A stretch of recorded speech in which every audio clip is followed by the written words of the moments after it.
ഫുട്ബോളിലെ മികവിന്റെ അളവുകോൽ ലോക കിരീട വിജയമാണെങ്കിൽ യോഹാൻ ക്രൈഫ് പരാജയപ്പെട്ടവനാണ്. തന്റെ മാതൃരാജ്യത്തിനായി ഒരു കിരീടം നേടാൻ ക്രൈഫിനായില്ല.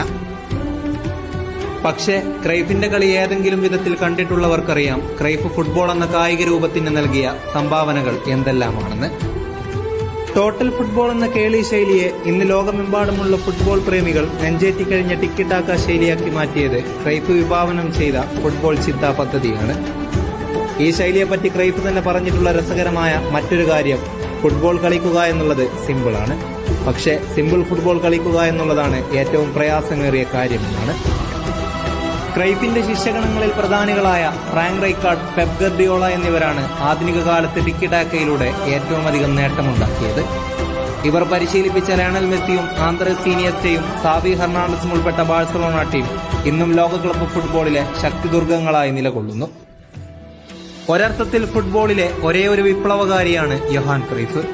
ഫുട്ബോളിനെ സമൂലം മാറ്റിമറിക്കുകയാണ് അദ്ദേഹം ചെയ്തത്. തന്റെ പ്രിയപ്പെട്ട ബാഴ്സലോണ നഗരത്തിൽ 68-ാം വയസ്സിൽ ശ്വാസകോശാർബുദത്തിന് മുന്നിൽ കീഴടങ്ങി മരണത്തെ പുൽകിയപ്പോഴും ക്രൈഫ് നടത്തിയിട്ടുള്ള തത്വചിന്താപരമായ ഒരു വീക്ഷണമാണ് മനസ്സിൽ മുഴങ്ങുന്നത്.